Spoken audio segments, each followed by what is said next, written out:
Okay, let's start with the good news. I am back. Hello.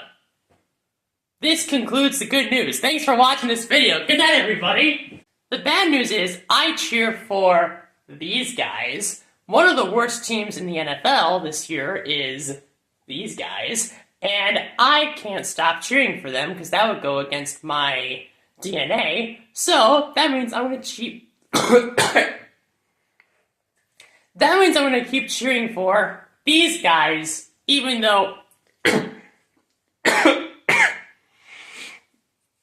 think it's affecting me a bit, you know? But hey, you know what?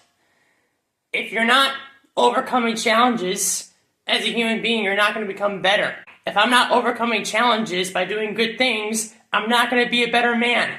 Maybe cheering for the Browns is one of the challenges of my life I must persevere through and overcome so that I know what it's like to lose constantly over and over and over and over and over and over and over and over and over and over and over and over and over and over and over, and London Bridge is falling down, falling down, falling down. London Bridge is falling down, my fair brownies, and over again!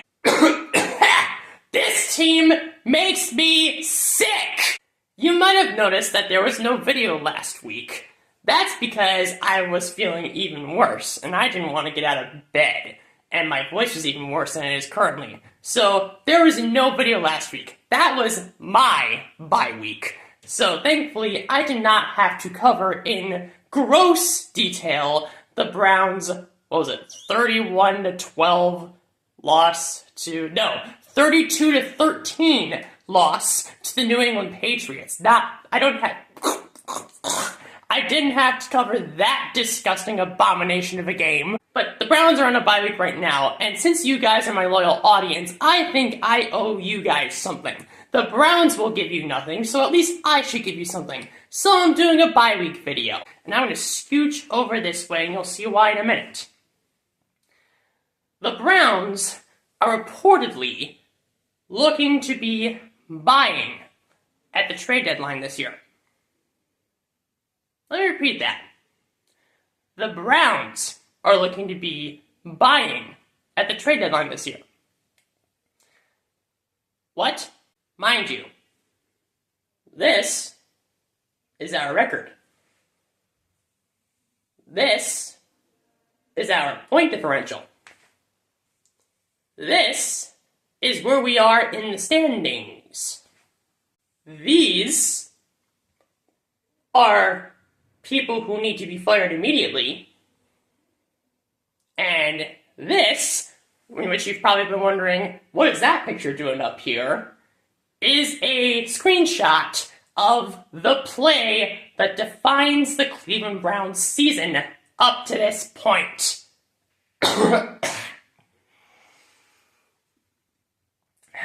It's making me sick just looking at it. This is Dylan Gabriel committing intentional grounding in the end zone against New England, giving the Patriots 2 points. That's why the final score of the Patriots game was so weird and nonsensical. 32-13 is not a normal final score, but that's what we got here. And this play is a big reason for it.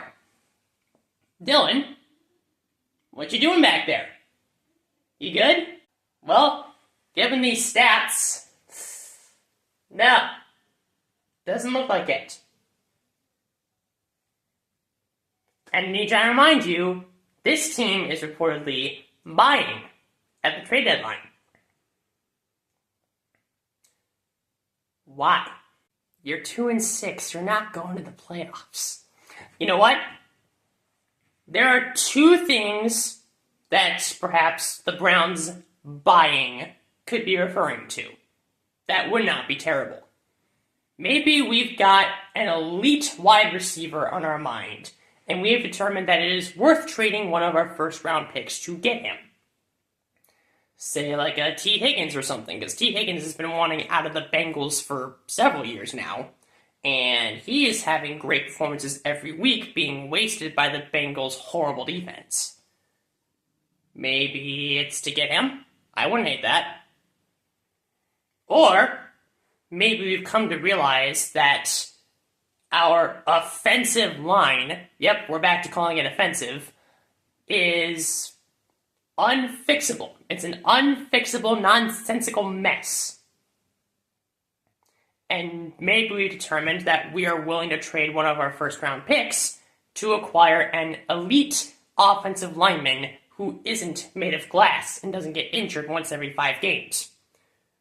Particularly if it's someone who plays left tackle, and we find someone we're willing to trade a haul for, I wouldn't hate that.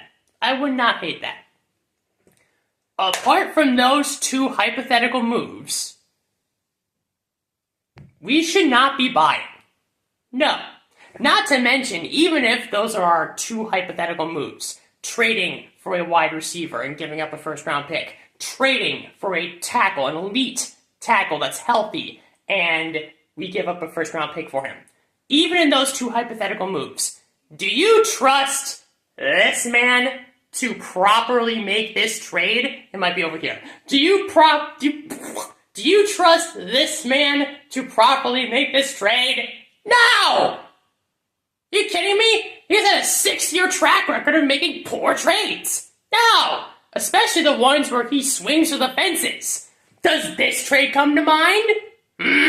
This goes back to the thing I talked about a couple weeks ago about vision. There is none. Actually, no. It's worse. There are guys in the Browns organization who have a vision for what they want the Browns to be. And they all don't agree on what the vision should be. After Andrew Berry traded Joe Flacco, Kevin Stefanski outright admitted that he had no idea that trade was taking place. So, that means they're not in sync with what they want this team to be. Oh, so there's divisions in the Browns executive branch of the organization. That's great. Kevin Stefanski has admitted that Dylan Gabriel was his guy. How's he doing, Kevin? How's that draft pick working for you? Is he good? That pick's looking like barf. Oh, what about Shedeur? Shedur's gonna save the team. Shedur's gonna save the day. The Browns are wasting him by having him sit on the bench all the time. You lunatics. Do you actually think a 5th-round quarterback with a bad attitude is going to save the day? Not to mention, since Dylan Gabriel was the Kevin pick, that means that Shedeur Sanders was either the Andrew Berry pick or the Jimmy Haslam pick. Do they have a good track record of drafting? Absolutely not. Are you kidding me? Oh, woohoo, you hit on Carson Schwessinger. A broken clock is right twice a day. Get out of here. Shedeur Sanders is not going to save the day. I don't care which game he starts, or when he starts games with the Cleveland Browns.